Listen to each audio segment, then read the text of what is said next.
बेनामी संपत्ति खरीदने के कानून में संशोधन से क्या आएगी प्रॉपर्टी की खरीद में पारदर्शिता? कानून में संशोधन के जरिए की जा रही है काले धन पर रोकथाम की कोशिश।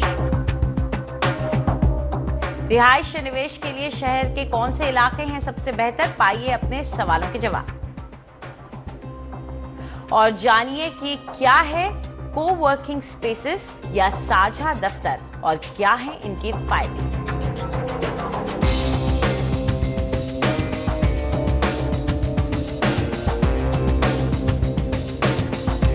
केंद्रीय कैबिनेट ने हाल ही में बेनामी ट्रांजैक्शन एक्ट को मंजूरी दी। बेनामी शब्द सुना तो हम सबने है, लेकिन इस अध्यादेश के मुताबिक क्या बेनामी है और क्या नहीं, इसकी जानकारी दे रहे हैं हम।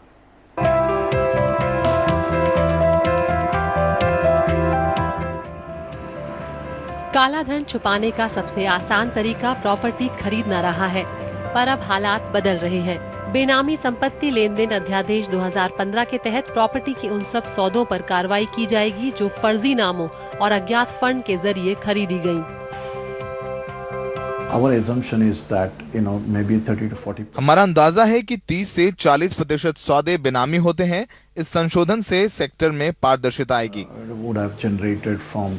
बेनामी ट्रांजैक्शन फारसी में बेनामी के मायने बिना नाम का है।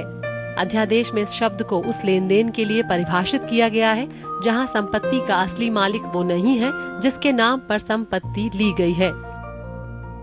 दोषी पाए जाने पर प्रॉपर्टी जब्त होगी, 1 से 7 साल की कैद होगी और प्रॉपर्टी की कीमत का 25% हिस्सा जुर्माने के तौर पर देना पड़ेगा।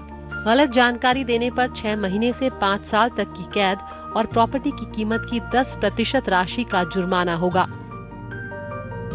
बहुत बड़ा डिटरेंट है उन लोगों के लिए कि जो लोग बेनामी होल्डिंग करते थे प्रॉपर्टी, तो उसके बाद हम धीरे धीरे देखेंगे कि जो रियलिस्टिक रेट्स हैं, जो रेट्स होने चाहिए प्रॉपर्टी के लिए, जो एक एक्चुअली एंड यूज़र जो कोई मकान खरीदना चाहता है या लैंड परचेज करना चाहता है बट कर नहीं पाता क्योंकि रेट्स ऑलरेडी बहुत हाई हैं, क्योंकि उसमें ब्लैक मनी है, तो वो रेट्स थोड़े से स्टेबलाइज होने के लॉन्ग रन में जो है थोड़े टाइम में आप देखेंगे कि वो रेट्स बहुत अच्छे उसमें आ जाएंगे।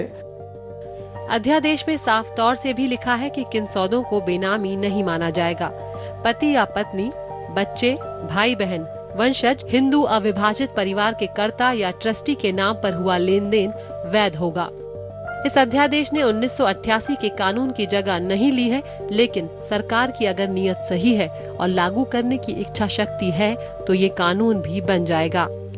नई दिल्ली से अनीता मोझा, एनडीटीवी। और इस पूरे मुद्दे पर चर्चा करने के लिए हमारे साथ मौजूद है विनय सिंह, जो कि फाउंडर और ओनर हैं विनय सिंह एंड एसोसिएट्स के और प्रॉपर्टी एक्सपर्ट भी हैं। साथ में हैं रवि सोन, जो कि सीईओ हैं जेएमएस बिल्टेक प्राइवेट लिमिटेड के। तो शुरुआत आपसे करेंगे विनय।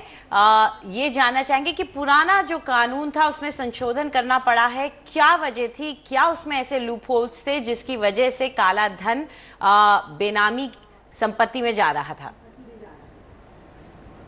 पुराना जो कानून था वो तो कानून तो बन गया, लेकिन उसके रूल्स कभी बन ही नहीं पाए, तो एक तरीके से वो कभी इम्प्लीमेंट हुआ ही नहीं। और जो यूपीए गवर्नमेंट थी उन्होंने भी कुछ कोशिश की इम्प्लीमेंट करने की इस कानून को, वो भी सक्सेसफुल नहीं रहा। तो अब जो नया कानून आया है ये फाइनल एक करेक्ट रूप में लग रहा है ऐसे तो कि अब इम्प्लीमेंट होगा। अब उसे बिल को पास करके कानून बनना बाकी है, तो देखते हैं क्या होता है।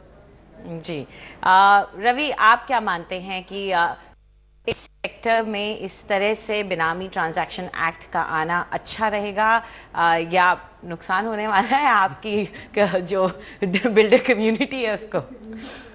नहीं, देखिए, ट्रांसपेरेंसी बहुत ज़रूरी है। जो हम पिछले दशक और 10 साल से पहले देखें और आज की तारीख में जैसे रियल एस्टेट को करा जाता है या इंडस्ट्री है, उसमें पारदर्शिता, ट्रांसपेरेंसी बहुत ज़्यादा ज़रूरी है। जो क्लाइंट हैं, जो बैंकर्स हैं, जो और भी कोई लोग हैं जो रियल एस्टेट से रिलेटेड हैं, सारे आदमी जो है पारदर्शिता के ऊपर फोकस करते हैं। तो शॉर्ट टर्म में, मीडियम टर्म में, लॉन्ग टर्म में, तीनों में जो है इंडस्ट्री को तो फ़ायदा ही होगा। बेसिकली जो हमको ये देखना चाहिए कि ये ओवरऑल गवर्नमेंट की जो प्रक्रिया है जिसमें कि वो काला धन कम करके इकोनॉमी में जो है इनफ्लो लाने के लिए कोशिश कर रहे हैं, जिसमें रियल स्टेट एक बहुत बड़ा एरिया है, क्योंकि पहले काफ़ी काला धन जो है रियल स्टेट में इन्वेस्ट होता था। तो मुझे ऐसा लगता है कि एक बहुत अच्छी कोशिश है, और विनय से मैं सहमत रखता हूँ कि इस बार जो है पूरे दिल से कोशिश करी गई है, और मुझे उम्मीद है कि सक्सेस मिलेगी। विनय, अक्सर लोग अपनी फैमिली के नाम पे प्रॉपर्टी खरीदते हैं, और कई दोस्तों के बाद कोई साथ में व्यापार के लिए खरीदता है, तो किस तरह से कौन सी ऐसी कैटेगरीज हैं जिनको नहीं इन्वॉल्व किया गया है और उनको वहां पे इस बेनामी एक्ट से राहत रहेगी? जो बेसिक जो कैटेगरीज जो बाहर रहेंगे वो आपका परिवार ही है, आपके भाई या बहन, आपके पेरेंट्स या उनके पेरेंट्स, या आपके बच्चे और उनके बच्चे। तो ये सारी, या जैसे आपका हिंदू अनडिवाइडेड फैमिली है, तो ये सारी एंटिटीज़ है कि इनके साथ में अगर आप प्रॉपर्टी होल्ड कर रहे हो तो इन्हें बेनामी नहीं माना जाएगा। बाकी सब एक तरीके से बेनामी ही होंगे।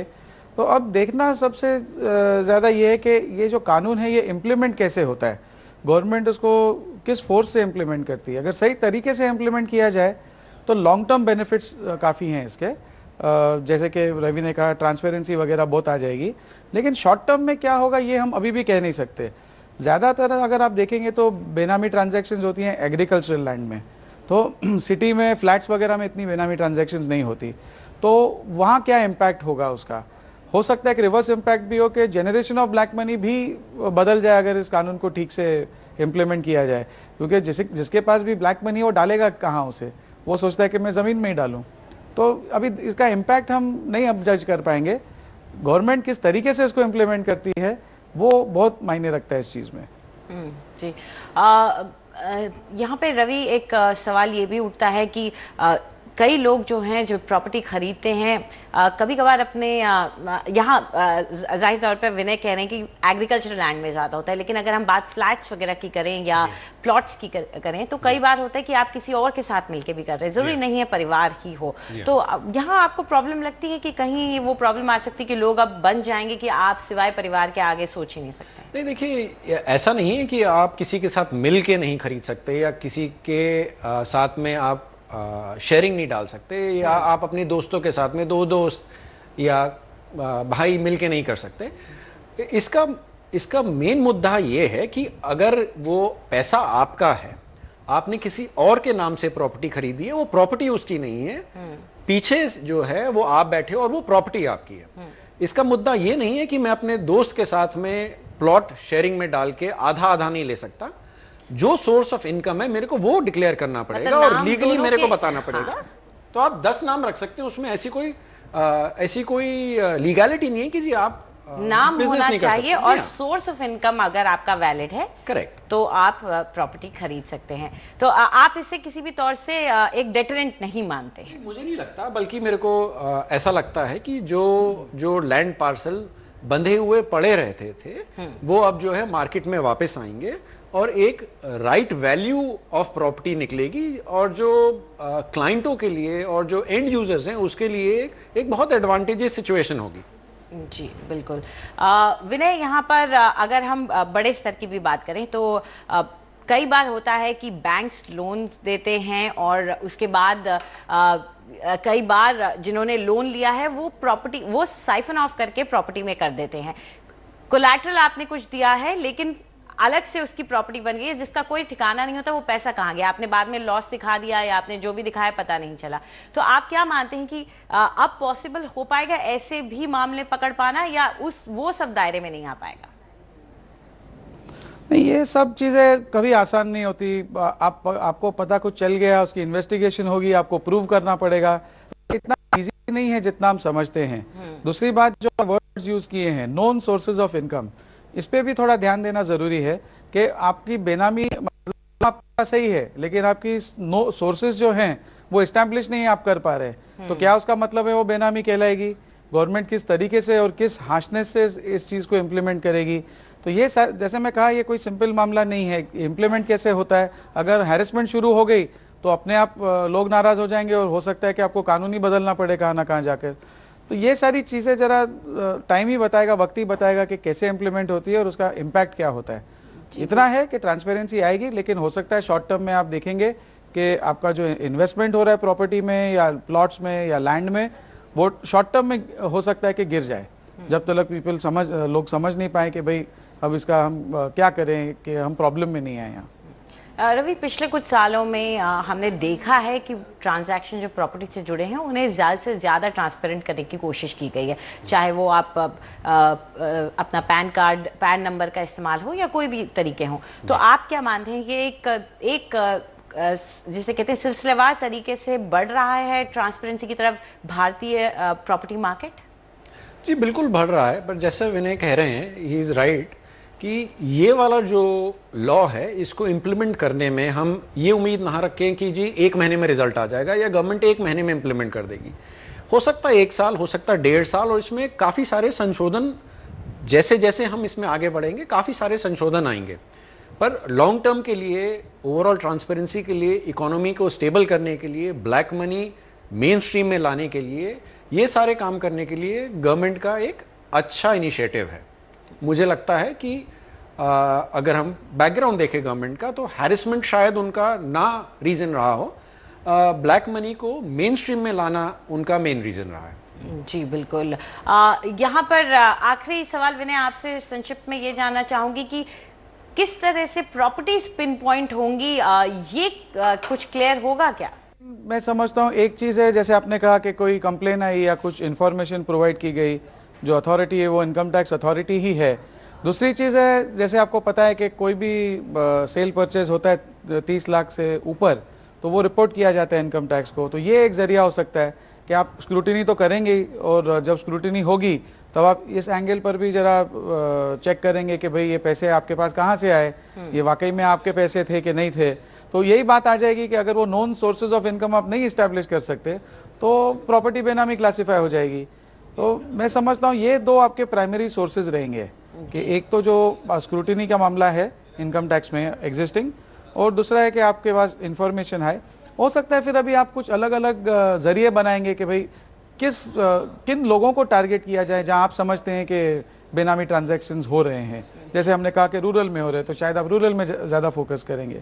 तो ये तो अभी गवर्नमेंट को स्ट्रैटेजी बनानी पड़ेगी। जी चलिए, इस पूरी जानकारी के लिए आप दोनों का बहुत बहुत शुक्रिया। तो आशा यही है इस संशोधन जो नया आया है उससे यही है कि काला धन अब लिमिट होगा और साथ ही में पारदर्शिता आ जाएगी रियल एस्टेट सेक्टर में। फिलहाल